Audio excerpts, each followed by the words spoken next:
My huge honor to be here with Ryan Pohl. He's going to talk Aquaman, climate crisis, and activism. Ryan's a professor at Northeastern Illinois University, where he teaches a broad range of really incredibly cool courses like oil fictions, eco-crisis narratives, intro to pop culture, poetic forms. Ryan's also a writer for Pop Matters. He's published not only Aquaman and the War Against Oceans, comics, activism, and allegory in the Anthropocene, but also about a decade ago or so, Main Street and Empire. Welcome, Ryan. Thank you so much. It is such an honor and a pleasure to be here with you. You are such a huge influence on my work, in my classrooms, and it's like meeting a superstar. So I'm really honored to be here. Well, Ryan, on that note, let's talk about comics. Yes, So let's do it. you clearly, I know many of us, had, kind of deep training in the study of literature. And in fact, you know, my first job was definitely a job that was, I was hired to teach literature. But I think like there was this, kind of deep burning eventual, we could eventually get there with publishing on it, interest in comics. So why research and write on comic books for you, Ryan?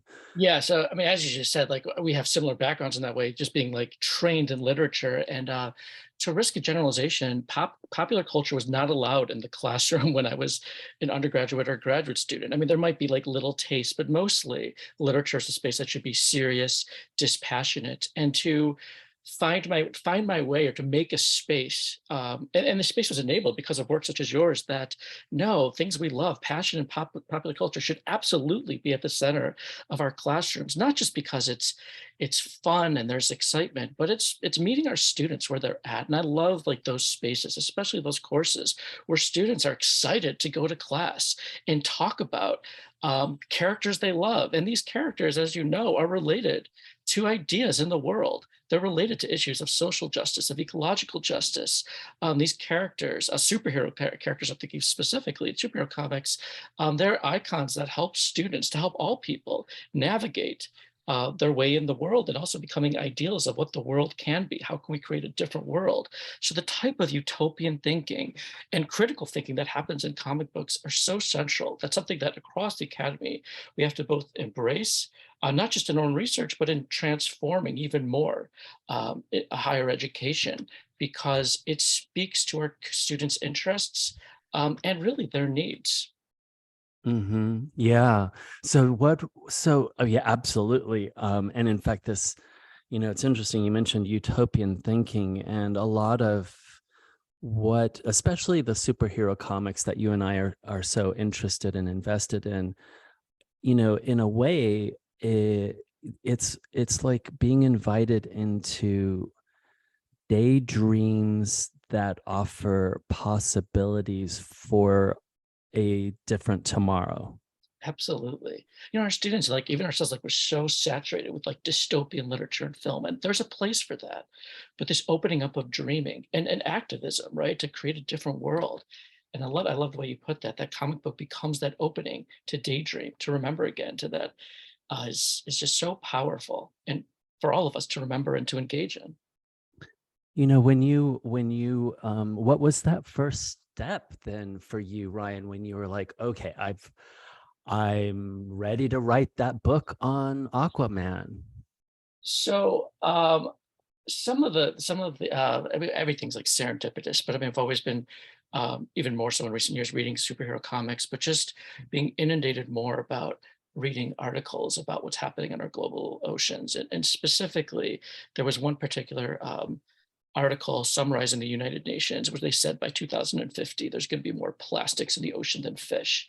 And just think about what's happening in our global oceans with acidification, global warming, plastic pollution, and sort of tying this back to comic books. Like, who is that icon of environmental justice of the global oceans? And it connected to Aquaman. And I was wondering if there's a way I could tell the story of what's happening to our oceans, their vast destructions, the way that they're becoming these vast and deep graveyards, and tell that story in relation to Aquaman, as him developing into this icon of the global ocean, and specifically the way that Aquaman gets dismissed and devalued in the wider popular culture and in the DC universe itself. And looking at that, um, this sort of that kind of symbolic relationship, the way that Aquaman gets degraded in popular culture is how we treat the global oceans. And I became really interested in writers and activists that wanted to reclaim Aquaman, to recognize we need to take Aquaman seriously. And if we're going to have a future, and the ocean's health is inextricable from the health of humanity, we need to take Aquaman seriously. So I became really interested in the way of the utopian possibilities of utopian and those artists and writers that try to um, help recenter Aquaman. That should be at the center of our discussions of what social justice means. Yeah, absolutely. And along the way, you do enter into the space of comics activism and what has been called Blue Humanities. Can you talk a little bit about, more generally what comics activism looks like and Blue Humanities? Sure. So comic activism, I came across this term by an article by Martin Lund, and it's almost a sort of like a thought exercise. Like, what would it mean to think about comics activism? And I was interested in the potential that should this capacious term that, and started thinking about the different forms that activism could take. Sometimes, of course, activism could take direct political form, organizing in the streets against um, horrific state policies or the worst abuses of capitalism, issues of racism, etc.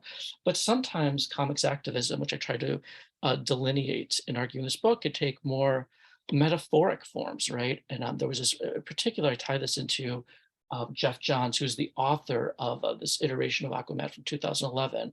And Jeff Johns is a really controversial figure, and I do talk about his um, there's a racism that animates him, and I'm interested. We're going to get to race in a moment, but Jeff Johns says that he wanted to write Aquaman stories because he wanted to explore ecological issues, and he wanted to do that in a metaphoric way. So the type of activism that he hoped his Aquaman New 52 project would have would be a type of metaphoric activism. So I'm just really interested in the different forms comics activism could take, and to maybe more broadly to recognize that superhero comics are part of an activist discourse. And I think that's just really important. There's so many great research projects that could come out of that recognition.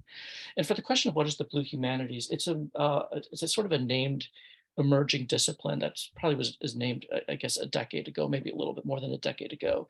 But pretty much at the center of it is that we need to rethink the humanities by placing the oceans at the center, both because the oceans are being destroyed because of capitalist economies, overfishing, um, acidification, plastic pollution.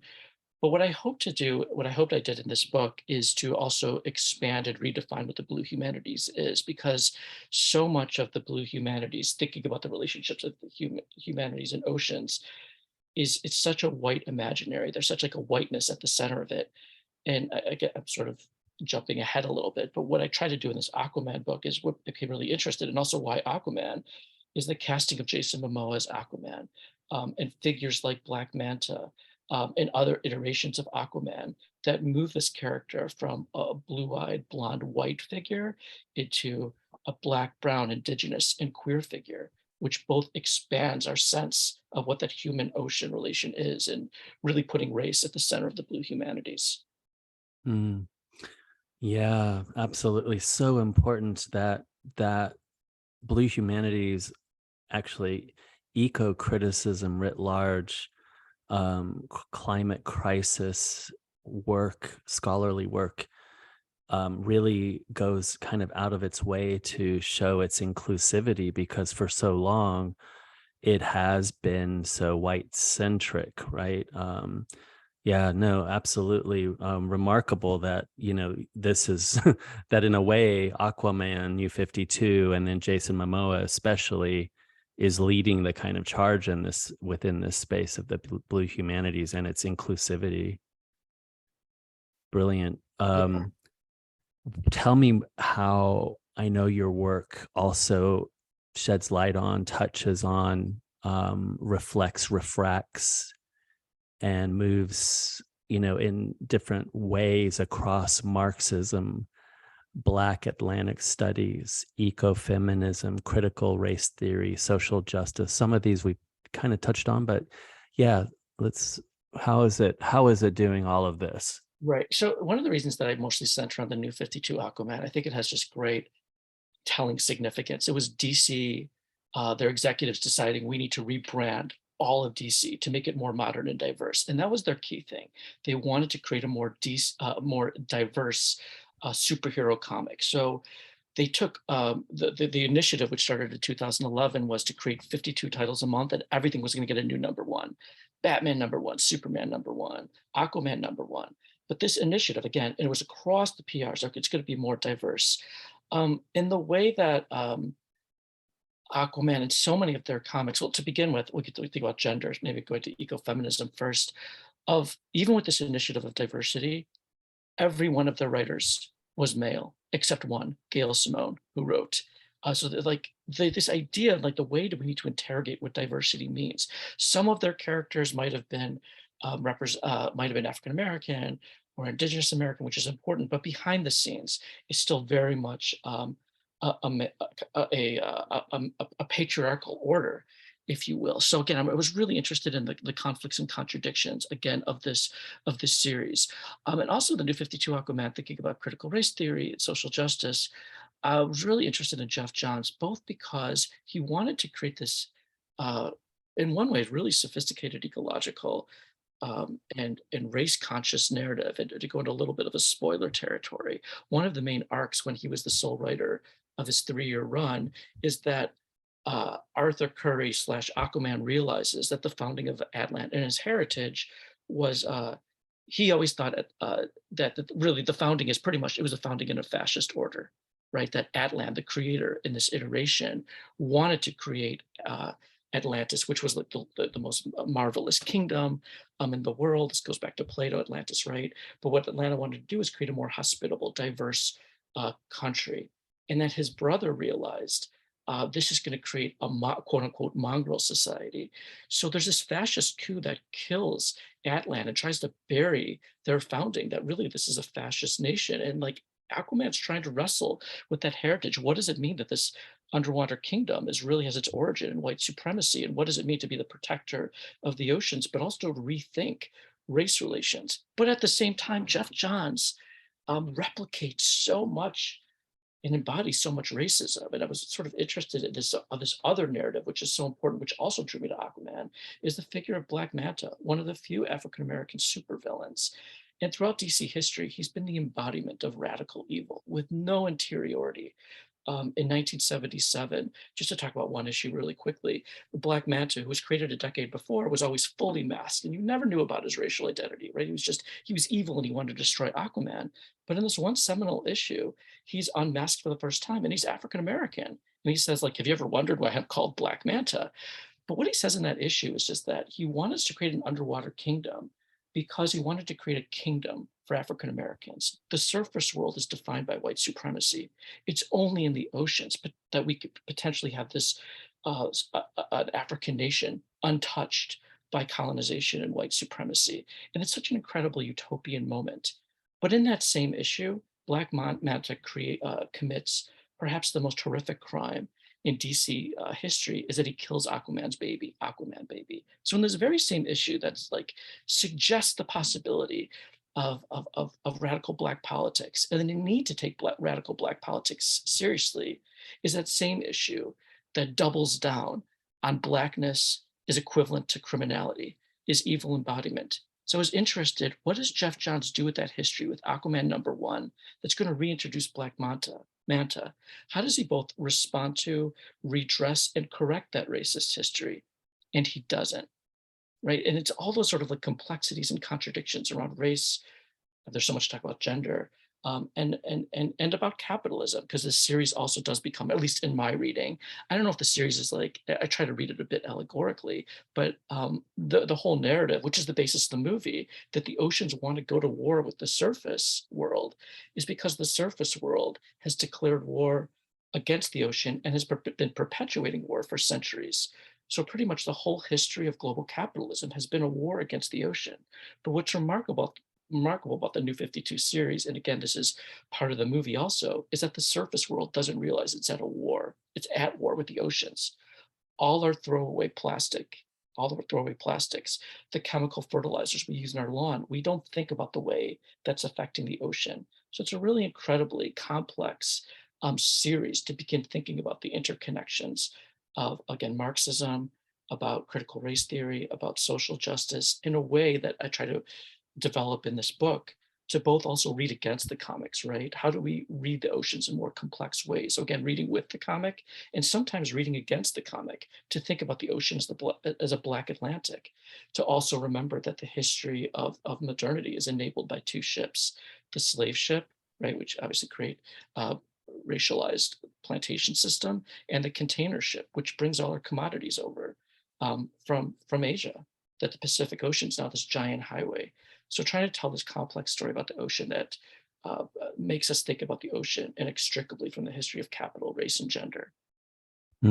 Yeah, remarkable. As you were so elegantly, putting this forth here right now, and Black Manta and the deep kind of contradiction there in the writing of Black Manta.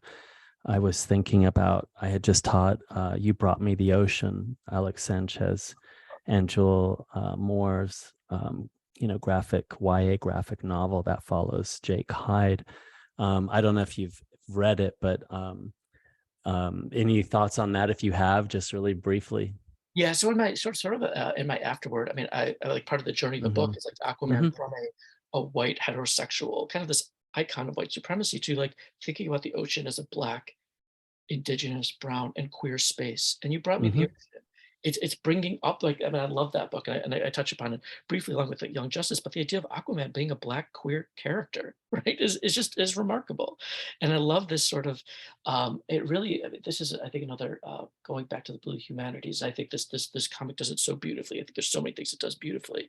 Is one of the things I love about the Blue Humanities is what is if we replace our kind of like surface language in thinking with watery language and thinking. And in the water, everything's fluid and changing. And that's so, that aesthetics, that critical insight is so central to You Brought Me the Ocean. The way that Jake Hyde's development and what does it mean to be a Black queer um, kid that's defined every category of growing up in America. There's a sort of like there's a fluidity to his identity, which matches sort of like a type of water thinking. And that book is just so beautiful, such an important queer text. That's not just about a queer, obviously coming of age, but like doing that in relationship to the ocean and reminding us that turning to the ocean is turning to this Black, brown, and queer space, that it becomes a really important ecology for so many marginalized subjects and communities to think and to embrace their own identity. And I love that the ocean's like 71% of the earth. Like it's like that source of strength. Most of the earth that is like this queer, Black, brown space. And we have to like leave our landlocked thinking, which is defined by colonial capitalism, white supremacy, patriarchy, etc. Mm. Oh wow, beautifully put. I should have brought you in for my class when we were doing that section. Um, Aquaman, white to brown, and its significance. And I know you and I, many ways, pop culture for me was, it was as important as that moment when I stepped into the library and realized that, after school, while my mom was, getting her teaching degree, and then working where I spent most of my time after school, well, pop culture was just as important as all of those books, all the sci-fi, especially that I read as a kid. And I know it was for you too. But let's talk about the significance of this transformation of white to brown over time in the popular cultural imaginary. Yeah. Well, like I think these images will kind of show Aquaman was always queer, just like in some ways, right? There's like a but the racial transformation um, Hmm. is so important, and I think it's something so telling. You think about how smart audiences are. Um, I think this illustrates it, the release of James Wan's 2018 movie. again, there's this wider discourse, which I track in my book, of like Aquaman being ridiculed. And like, no one expected the Aquaman movie, even with James Wan directing it, who was huge for the Fast and Furious series and all the horror movies he made. He's an incredible director. And Jason Momoa's Aquaman, but it became the highest grossing movie to date in the DC universe, grossing more than any Batman movie, more than $1.1 billion worldwide. And to me, I think central to that is Jason Momoa being Aquaman, right? This is reminding us that the oceans are an indigenous space.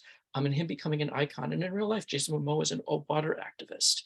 And he talks a lot about indigenous relationships with the ocean. And that becomes so central to Jason Momoa's performance, to the casting of who his father is. Like, it becomes such an indigenous movie, which opens up the space to think about um, indigenous science and indigenous knowledge and epistemology.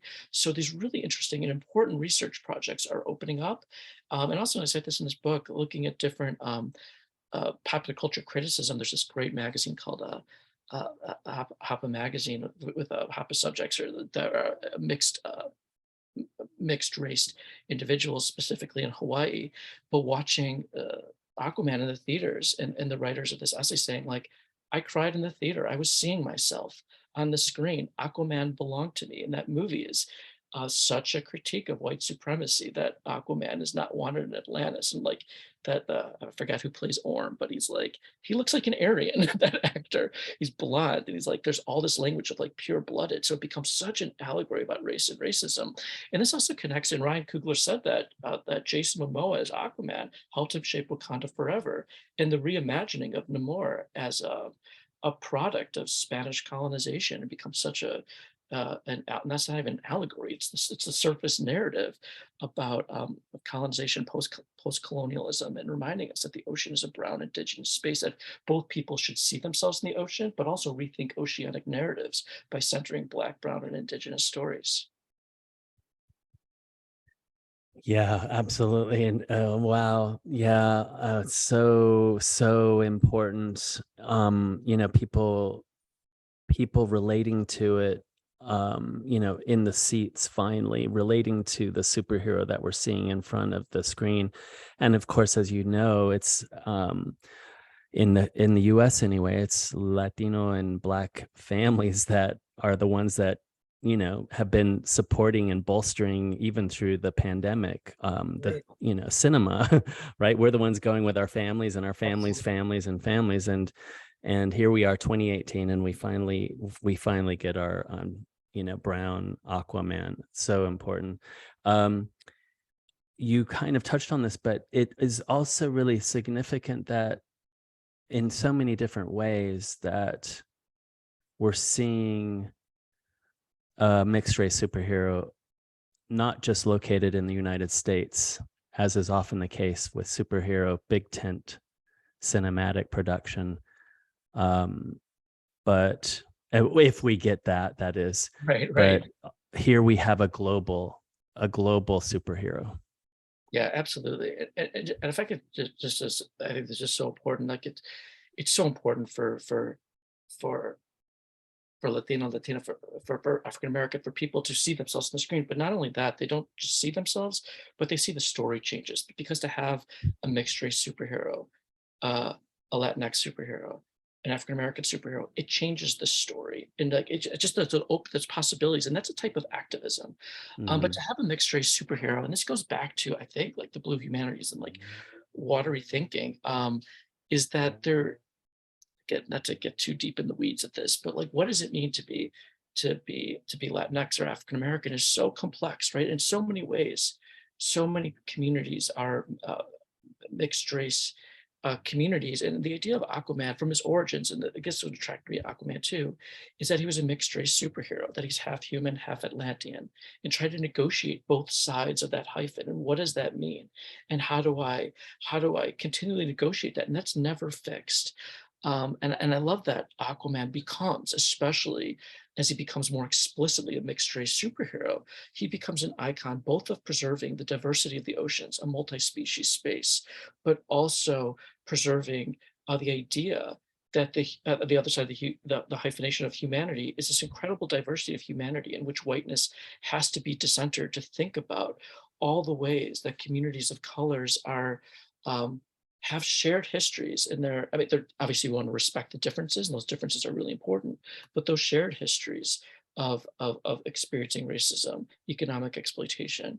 And I love this sort of thinking on a global scale. Again, Aquaman being the protector of the global oceans, but also trying to negotiate what does it mean to tell stories that connects the oceans to all peoples in the world, and to recognize how central racial diversity is to the composition of humanity. So it's just incredible Mhm. project for I think all of us to think about and to be a part of. What are the next Aquaman stories going to look like? Mhm. I'm really excited what Jason Momoa is going to do with the sequel, which he's taken a much more active role in writing and helping shape. Mm-hmm. Yeah, I love what you're talking about too. It's not just color conscious casting, if you will. It's also color conscious knowing, world building, and that comes through the writing. And of course, as a kind of maybe perhaps contrast to that, I was thinking about the way Joss Whedon's, you know, attempt at saving Justice League kind of in a way obliterates or erases that race knowing, that race kind of that color conscious writing that we see with the 2018 Aquaman. I don't know what your thoughts are on the Justice League, especially the Joss Whedon Justice League. Yeah, no, absolutely. And and I think what you said, I think this comes up in both of our classrooms, is that as important as the representation on the page or on the screen is who's doing the representation, right? I think it's important that James Wan is a Chinese, Malaysian, Australian filmmaker, right? And then even like going back to the New 52, they wanted to create this space of diversity, and so many of their writers are white men. And sort of, I did this in a Hmm. classroom, and like just sort of go back to the New 52, but like so many of the writers are white, and there's a privileging of the writers, including Jeff Johns, but all the main artists on the New 52 run are Latino artists. And what Mm. does that mean to sort of take that seriously? And how does their art, their will to style, to cite a very famous theorist of comic studies, how does their will to style sometimes fight back against the writer's sort of depictions or sort of limitations? So yeah, Joss Whedon, like he's a very problematic figure, and like is another white dude Mhm. creating superheroes that doesn't understand uh, the way that different races and ethnicities, their epistemologies, their narratives. So again, it's just like it's such an important part of like of Mhm. comics activism. Again, is not just I think for we need more diverse superheroes, but we need more diverse creators and to celebrate those creators, Mhm. and not just sort Mhm. of celebrate, but not just writers, but like and I love assigning these sort of papers is like who's the inker, and what does that mean for Mhm. the inkers, like their heritage? Like, how Mhm. does their ethnicity and race maybe? How do we see their inking? Like, can we start to like think about that? Who's the inker? Who's the colorist? Who's the pencilist? Right? I mean, there's so much to do is recognizing the art because so much of the artwork is a global labor force. As DC and Marvel more and more outsource the artwork to the wider world, like I think it's like and I think this is a type of activism in the classroom. Let's look at those stories of who's drawing our favorite superheroes, who's animating our superheroes, and can we tell the Mhm. stories and what they're doing? I hear a new book here in the working there, Ryan. I do that a little bit. I think it's like it's one of my favorite chapters in the middle of the book. I do Yeah, yeah. really allegorically is like, what if we stop giving? Which is interesting. DC did this too with the New 52 run. It's like it's literally it says it's Jeff Johns' New Hmm. 52. Yeah, yeah. Discredits all the artists who are Hmm. or Latino get Yeah. literally erased from the production. It Hmm. becomes Jeff Johns' Aquaman or even Joss Whedon's Justice League. It's just like Yeah, when you look at these as collective efforts, yeah, what's interesting, and I asked, like, what does it mean to recognize the New 52 yeah, yeah, as a Latinx text? Like, it yeah. changes. Let's look at the artistic contributions and how are they changing our contributions. But yeah, and I think there's more room. Like, I'd love to sort of work more on that, is to do decentering, especially the white writers, and to look at the more Hmm. subtle artistic moves being made by these incredible artists who DC and Marvel are not always giving the recognition to for the work they're doing. Oh, absolutely. Yeah, we're starting to crack that one open with women who have been, historically, traditionally, actually the real motors, the creative engines behind superhero comics and comics in general. Um, And I think you and I have started to open that a little bit with our work, to these other spaces. But yeah, something more global and systematic needs to kind of happen, to recognize this incredibly important creative force that has been, forced into the shadows.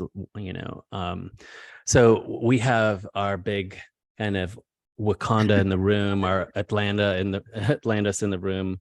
um Namor or Namor versus Aquaman, and tell me, like, what do we?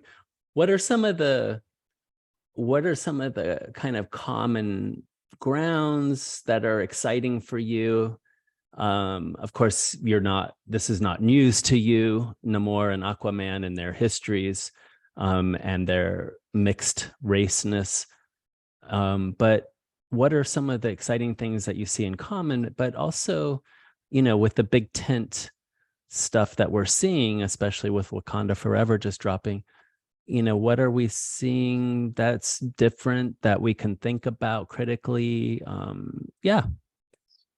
Yeah. So I mean, it's interesting very quickly in their origins. I mean, their kind of separation because Namor was created first is that he was so explicitly anti like human, like he was this ecological justice. So like even the very first issue, the oceans are being like his home's destroyed, and he attacks quote unquote Americans, and he was like this. He was this anti-hero, right? That just what like realized the surface world is destroying us. Um, but just to end, I think like what's happening in contemporary the Wakanda Forever, and again, I guess I said this, but Ryan Coogler credits what Jason Momoa and James Wan had done in Aquaman, that he rewrote Namor's script to make it a post-colonial hero, and again, really foregrounding that the oceans are a black, brown, and indigenous space, and that's so important that it becomes, in some ways, I guess, a versus, but it's really like a both and. They're both figures that are fighting against a colonial system of violence and helping us in the process. And think about the epistemology of making, let's call us all surface dwellers, both aware of how the ocean is this black, brown, and indigenous space with this incredible history, but also because of our economies and everyday activities that we're collectively destroying the oceans with again our use of plastics, especially the creation of plastics that can't be destroyed, and like they have like one-time use plastics, right? And all these sort of activities are the development of industrial fishing. But I think there's this linked story that becomes so important again, that's centering the ocean as a black, brown, and indigenous space that collectively Namor and Aquaman together are helping us. And again, I think this sort of activist project is realizing the colonial capitalist structure of the globe right now, and that activist work we could bring in the classroom, and that students and people all over the world are doing outside the classroom. Yeah, and it loops us back to the beginning of our conversation, which is to put at the center of this Blue Humanities, this climate crisis activism, superheroes that are brown. Right, right. And I just like to end, like maybe to end like on that point that like so often we just said this at the beginning, that the blue humanities or climate crisis can get so narrated as a white narrative, and like why Mm-hmm. like for black and brown communities the environments have been destroyed for centuries. This is the story of Mm-hmm. colonization. This is not a new development. So it helps us rethink climate collapse as part of this larger project of colonial capitalism and racial capitalism. Wow, so much, Ryan. I want to thank you for not just taking the time right now, but really taking the time and dedicating a good deal of your life outside of the classroom, um, to writing such a powerfully important book as Aquaman, The War Against Oceans. It is one of a remarkable achievement. I think it's also beautifully written and written for everybody. So yeah, thank you, Ryan. Yeah, thank you. And I just ended like I know I said this before, I'll say it again. Like you are just the work you're doing is like it's just changing everything. And it's changed my life, it's changed my students' life. And I just want to thank you for everything that you do, for your imagination, your generosity, for your brilliant writing. You're such a model. Speaking of like just you're such a brilliant writer, but also just so accessible that I could bring your work into the classroom, even freshmen, and they're reading it and getting it. And it's just, you're such a model of what public humanities could do. And just, I want to just thank you for everything. Wow. Well, Ryan, let's end there.